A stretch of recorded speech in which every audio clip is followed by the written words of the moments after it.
दोस्तों आज है 15 सितंबर 2025 और आज फिर मैं हाजिर हूँ आपके लिए दुनिया भर की कुछ बड़ी खबरों के साथ। अरब देश आए एक प्लेटफॉर्म पर कतर के साथ खड़े हुए, बोले कतर अकेला नहीं है। एक और खबर है, अमेरिका विदेश मंत्री मार्को रूबियो पहुंचा इजराइल, कुछ खास चर्चा हुई नेतन्याहू के साथ। दोस्तों एक और खबर आ रही है, अरब देश बनाएंगे अपना एक अलग नाटो, अरब देश होंगे इकट्ठा। एक और खबर आ रही है दोस्तों, इजराइल ने लगाया आरोप, कहा हमास के नेता अपना परिवार के साथ देश छोड़कर भाग रहे हैं। ये सारी टॉप की बड़ी खबरें हैं, एक एक करके सारी खबरें एक हम आपके सामने रखेंगे। हाय दोस्तों, मैं हूं आपका दोस्त शहाबुद्दीन और आप देखना शुरू कर चुके हैं हमारा अपना चैनल शाबू टीवी शो, जहां हम आपको देते हैं दुनिया भर की बड़ी खबरें, सच्ची पक्की खबरें। तो ज़्यादा वक्त आपका ना लेते हुए, ज़्यादा टाइम आपका ना लेते हुए हम सीधा मुद्दे पे बात कर लेते हैं, टॉपिक पे बात कर लेते हैं। तो पहली खबर की तरफ हम बढ़ते हैं दोस्तों। पहली खबर, क्या आप जानते हैं इजराइल के हमले के बाद अब पूरा अरब और इस्लामिक दुनिया कतर के पीछे खड़ी हो गई है।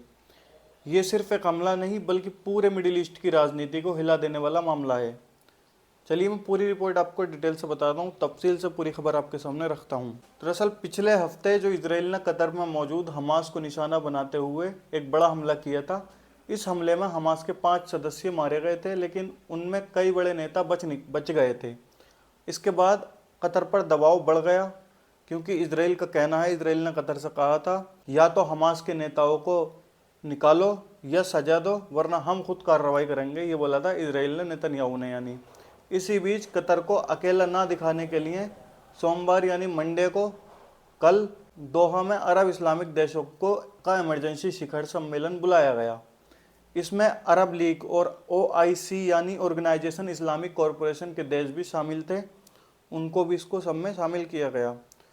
मसौदा प्रस्ताव में साफ कहा गया, ये जो प्रस्ताव रखा गया इनके बीच में, इस प्रस्ताव में साफ कहा गया कि इजराइल का हमला खतरनाक और अस्थिर करने वाला कदम था। अरब और इस्लामी देश कतर के साथ खड़े हैं। हालांकि अभी तक किसी भी तरह के आर्थिक या कूटनीतिक प्रतिबंध की बात का कोई भी बात इस तरीके की नहीं हुई है। मतलब अभी तक किसी भी तरीके का कोई प्रतिबंध लगाने की या कोई कार्रवाई करने की बात नहीं हुई है। सिर्फ और सिर्फ इतना ही बोला है कि कतर के साथ हम खड़े हैं।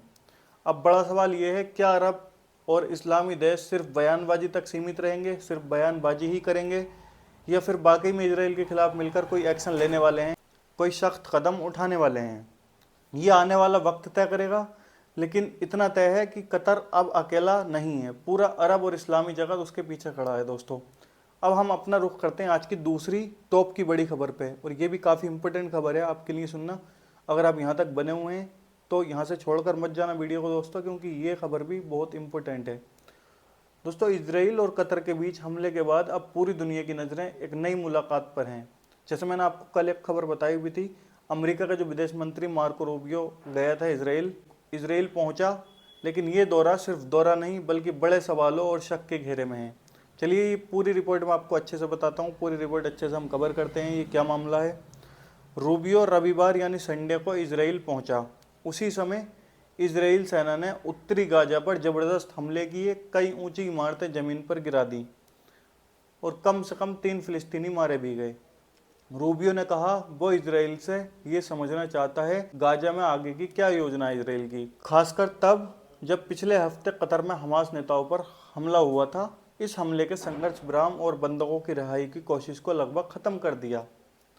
ये दौरा इसलिए भी अहम है दोस्तों, क्योंकि अमेरिका का राष्ट्रपति जो डोनाल्ड ट्रंप है, वो खुद नाराजगी जाहिर करता है, नाराजगी दिखाता है नेतन्याहू से, इजराइल ने जो कतर पर हमला किया था उसको लेकर।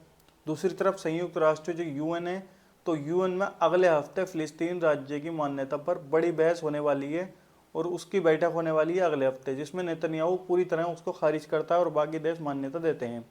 अब रविवार को संडे को रूबियो और नेतन्याहू वेस्टर्न वॉल जो है, वेस्टर्न वॉल पर जाकर प्रार्थना करते हैं, प्रार्थना भी की इन्होंने। और नेतन्याहू ने उस प्रार्थना में कहा अमेरिका इजराइल का रिश्ता उतना ही मजबूत है जितना ये पत्थर जिन्हें हमने छुआ। मतलब किसी पत्थर को इन्होंने छुआ होगा, तो वहाँ पर उस पत्थर को छूने के बाद में नेतन्याहू ने कहा कि इजराइल और अमेरिका का रिश्ता इतना ही मजबूत है जितना ये पत्थर। लेकिन दोस्तों असली सवाल ये है, क्या रूबियो का ये दौरा सिर्फ दिखावा है? आपको क्या लगता है कि ये सिर्फ दिखावा है या कुछ इससे राहत मिलेगी? या फिर अमेरिका सच में कतर, गाजा और इसराइल के बीच बिगड़ते हालात को संभाल पाएगा?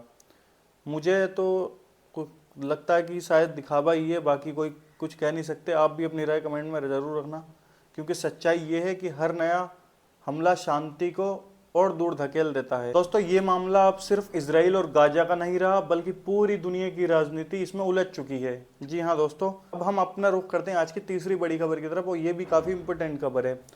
क्या अरब देश मिलकर अब अपना नाटो जैसा गठबंधन बनाने वाले हैं?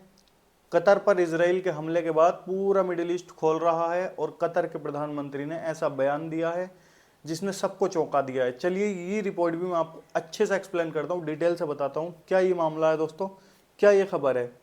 दोस्तों, कतर के जो प्रधानमंत्री हैं शेख मोहम्मद बिन अब्दुर्रहमान अल थानी ने, उन्होंने साफ कहा है इसराइल की हरकतें हमें गाजा युद्ध में शांति कराने से नहीं रोक सकती। इसराइल ने जो हमला किया हमारे ऊपर, कतर अभी भी मिस्र और अमेरिका के साथ मिलकर संघर्ष विराम करने की कोशिश कर रहा है। उनका ये बयान जो है वो उस समय आया जब अरब देशों की एक बड़ी बैठक होने जा रही है। इस बैठक का मकसद है कतर पर हुए इसराइल हमले पर चर्चा करना, अरब देश के बीच रक्षा सहयोगी को मजबूत करना।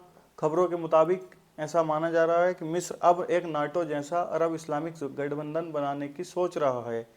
मतलब अगर किसी भी अरब देश पर हमला होता है तो सारे अरब देश मिलकर तुरंत जवाब उसका देंगे। अब बड़ा सवाल दोस्तों ये है, क्या अरब देश सच में इसराइल को रोकने के लिए एकजुट होकर ऐसा सैन्य गठबंधन बनाएंगे, या फिर ये सिर्फ बातें मीटिंग तक ही सीमित हैं? ये अपनी मीटिंग करेंगे और ख़त्म कर देंगे, बयानों तक ही सीमित रह जाएंगी, कोई फ़ायदा इसका नहीं निकलेगा, सिर्फ बयानबाजी में जैसे पहले करते आए हैं। अब कह नहीं सकते क्योंकि इससे पहले कतर पर या फिर किसी और देश पर हमला हुआ नहीं है गाजा को छोड़ के, तो गाजा के लिए उन्होंने इतनी आवाज़ खुलकर बोले नहीं है। अब कतर पर हमला हुआ है तो देखते हैं क्या होता है। एक बात तो साफ है दोस्तों, कतर अब पीछे हटने वाला नहीं है, और मिडिल ईस्ट की राजनीति और भी गर्म होने वाली है। कतर के प्रधानमंत्री ने ऐसा कहा है कि हम इसका जवाब जरूर देंगे। अब देखने वाली बात यह है कि देते हैं नहीं देते हैं वो अलग चीज़ है, वो अगर ऐसी कोई रिपोर्ट आएगी तो हम आपके सामने ज़रूर रखेंगे। दोस्तों, अब मैं आपको लिए चलता हूँ आज की चौथी बड़ी खबर पर, और ये भी काफ़ी इंपॉर्टेंट खबर है, और इसको भी सुनकर जाना, वीडियो को पूरा स्किप नहीं मत करना। क्या आप जानते हैं गाजा में रह रहे आम लोगों को तो इसराइल हर दिन टारगेट बना रहा है, लेकिन अब नया इल्ज़ाम लगाया है इसराइल ने हमास के लीडरों पर। क्या इल्ज़ाम लगाया है? अपने परिवार को बाहर भेजना चाहते हैं। असल सच्चाई क्या है आइए जानते हैं। ये इल्ज़ाम लगाया है कि अपने परिवार को हमास के लीडर बाहर भेजना चाहते हैं। चलिए मैं पूरी रिपोर्ट ही आपको अच्छे से बताता हूँ, डिटेल से एक्सप्लेन हम करते हैं। इसराइल की संस्था जो है सीओ गेट, उसने दावा किया है कि गाजा में हमास के कुछ नेताओं ने अपने परिवारों को बाहर भेजने की कोशिश की। यहाँ तक कि गाजा सिटी काउंसिल के मेंबर अनवर अतुल्ला अपने परिवार के साथ जॉर्डन के रास्ते किसी और देश निकल भी गए। अब इसराइल कह रहा है ऐसे इसराइल दावे कर रहा है, और देखो हमास जनता को जो है रुकने बोलता है लेकिन खुद भागना चाहता है। ऐसा मुझे नहीं लगता कि हमास अगर खुद बोलेगा तो क्यों भागना चाहेगा। ये जो है सिर्फ और सिर्फ झूठे बयानबाजी करते हैं, झूठे इल्ज़ाम लगाते हैं। दोस्तों, क्या सच में हमास की कमजोरी है या फिर सिर्फ इसराइल एक अपना नया प्रचार कर रहा है, नया प्रोपेगेंडा चला रहा है ताकि गाजा की जनता का भरोसा तोड़ा जा सके? हमास के ऊपर से इसराइल झूठ को फैला रहा है, क्योंकि असलियत ये है हमास हर दिन बमबारी झेलते हुए भी गाजा की रक्षा करता है, गाजा के लिए लड़ता है। परिवारों की सुरक्षा की चिंता करना गुनाह नहीं है दोस्तों, हर कोई अपने परिवारों की चिंता की करता है। और सबसे बड़ी बात है, अगर हमास सच में जनता को छोड़ देता तो गाजा आज तक लड़ नहीं पा रहा होता, गाजा आज तक ख़त्म हो गया होता। हमास ही है जो अभी तक गाजा में बचा हुआ है। नतीजा साफ है, इसराइल चाहे जितना भी आरोप लगाए, लेकिन गाजा की जनता अब भी जानती है कि उसका असली सहारा हमास ही है। दोस्तों, मीडिया की हर खबर पर आंख मूंदकर भरोसा मत कीजिए। सच्चाई हमेशा ज़मीन पर लड़ रहे लोगों से जुड़ी होती है, ना कि उन लोगों से जो बाहर बैठकर बयानबाजी देते हैं, बयानबाजी करते हैं।